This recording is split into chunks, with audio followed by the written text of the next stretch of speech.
finally back. And I thought making a banh mi would be a great way to jump back into it. At the end, I'm gonna turn that into TikTok, Instagram-ish variation. Let's jump right into it. We're gonna start by making pickled daikon and pickled carrots. Big ass daikon, which is a radish. I got some carrots. We're gonna slice it up sort of like the same length, because what I'm gonna try and do here is I'm really gonna use a mandolin. I actually really enjoy peeling things. And we're gonna quick pickle these, okay? I'm not pickling them overnight or anything like that, although you could easily do that if you want, but I'm in a pinch. Really what that means is that I'm hungry. Like, why am I quick pickling? I mean, part of my mission statement is path of least resistance cooking. I'm not saying you can't pickle something overnight, do you? For me, like I said, I was hungry, so quick pickle usually works in a pinch. I quick pickle everything. Jalapeños, onions. I make quick pickle cucumbers, AKA quick pickles. And in this case, I made a quick pickle daikon and carrot. It works, okay? The heat, the science, I'm sure someone will know the real reason. I feel like I'm world record holder for peeling. Start the timer now.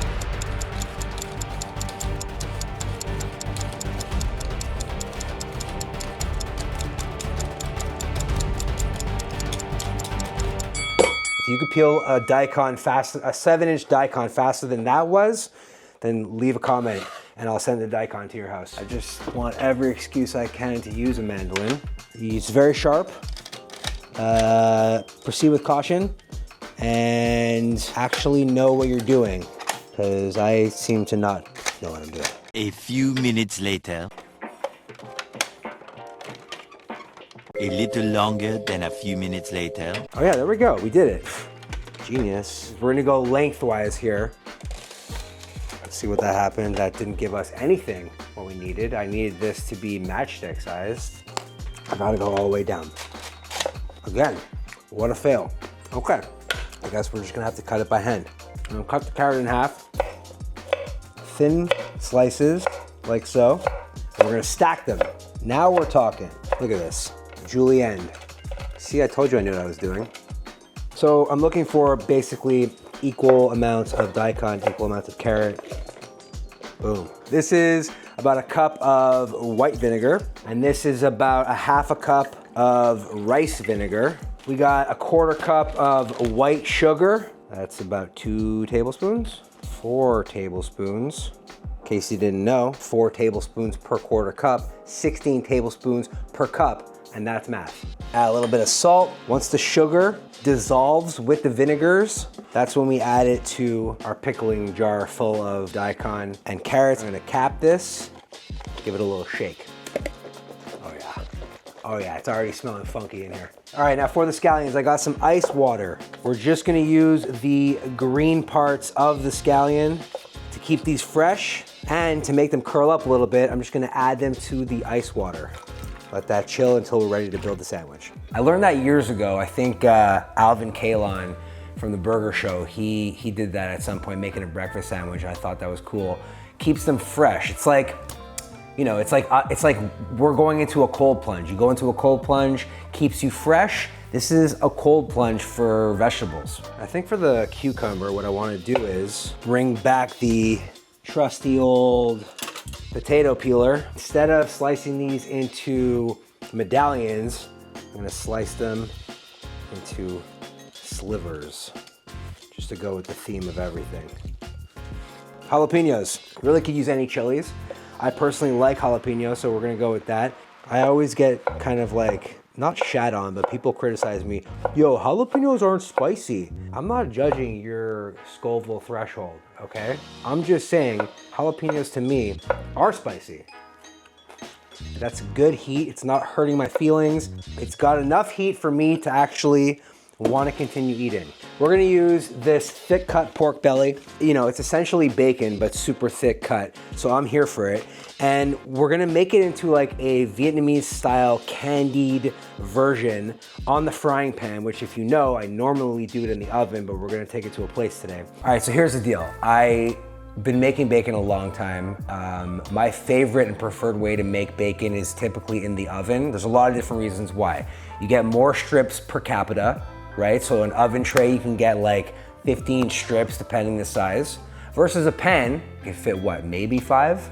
Plus you don't get a crazy greasy mess fucking up your shirt, your stovetop. You know, typically when I make candied bacon, like the traditional sense of candied bacon, for me at least, I do brown sugar and cinnamon.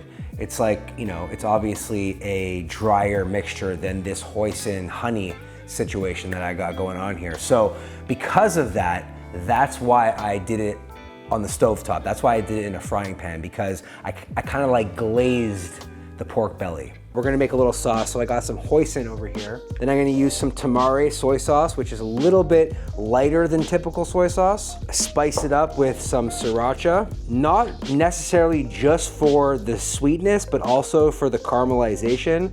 We're gonna add some honey. Now the soy sauce or tamara has the salt in it, so I'm not seasoning this necessarily. The bacon is smoked, it's cured. It also has some salt in it. Perfect. We're gonna bring in the frying pan. I'm thinking probably like 3 to 4 pieces of bacon per sandwich. I'm gonna use this, press it down, because if there's one thing that cooking bacon on the frying pan versus in the oven does, it curls up.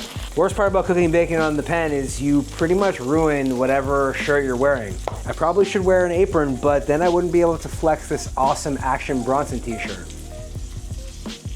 Am I right? I'm flipping them a lot because I don't want it to burn. Also, just so you know, this is at 40 right now, which is like medium low. You don't think that you just need to scorch everything, especially when it comes to bacon. Like, I like soft bacon. If you like crispy burnt bacon, then fuck it, burn your bacon. I don't give a shit. If you like soft bacon like I do, it's a labor of love. One thing you gotta know about cooking bacon, whether it's thick cut, whether it's thin, anything on the pan, you always wanna wipe the pan clean, because you can't cook bacon in a pile of bacon grease. So in this case, obviously I cooked the bacon on a frying pan. And I've cooked a lot of bacon in my life, in a pan, in a deep fryer, in the oven, over a campfire. And every time you do it, even in the oven, per round, you have to degrease the pan or whatever vessel you're using. You can't cook bacon in bacon grease. You could, but it's very inefficient, okay? Trust me, I know what I'm talking about.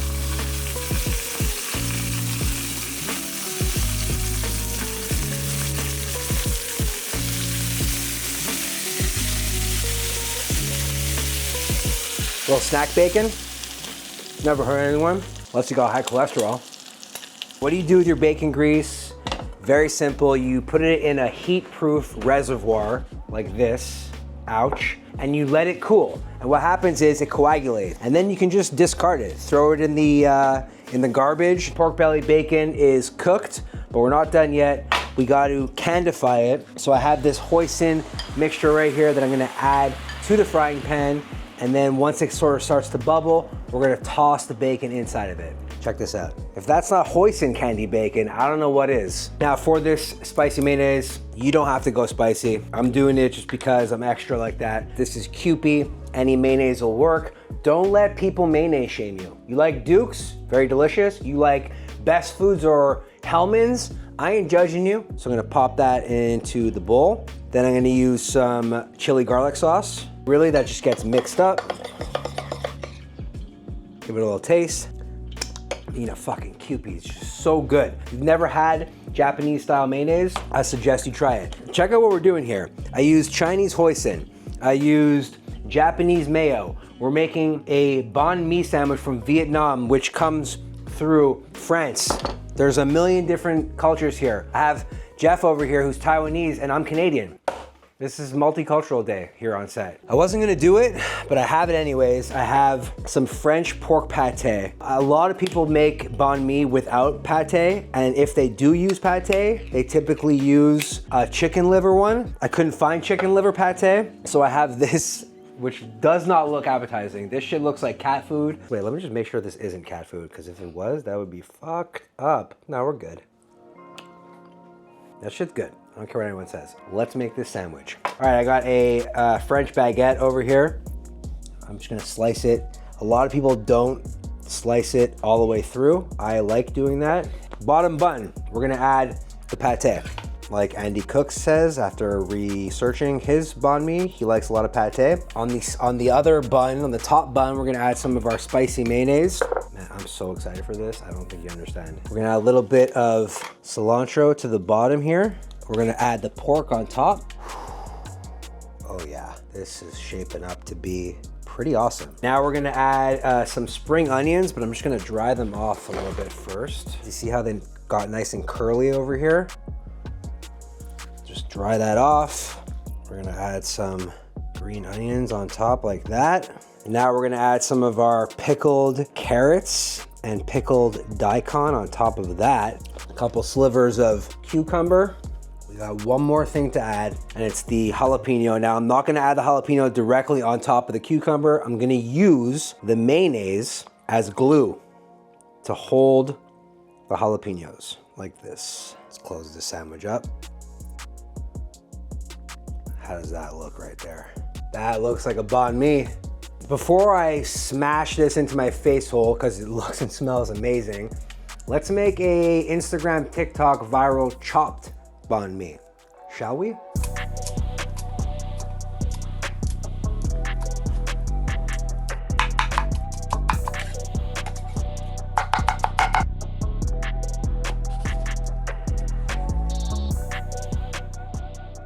All right, here we go. We got two sandwiches, two banh mi's. This is my version at least.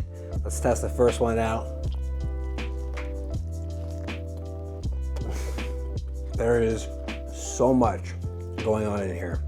Freshness from the cucumbers, the cilantro, spice from the mayonnaise and the jalapenos, sweetness, obviously from the hoisin, candied bacon. Oh my goodness. Then a little bit of tang from that pickled daikon and carrots. There's obviously a reason why this sandwich is so beloved, but is the chopped viral version as good? This is gonna hurt my jaw. Here we are. It stays together a little more.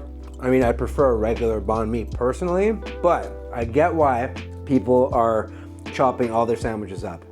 It's a banger. Regular banh mi, chopped banh mi. Which one do you choose? Nailed it. I don't want to hurt myself, but we're just gonna see. Maybe we could finagle the bagel over here.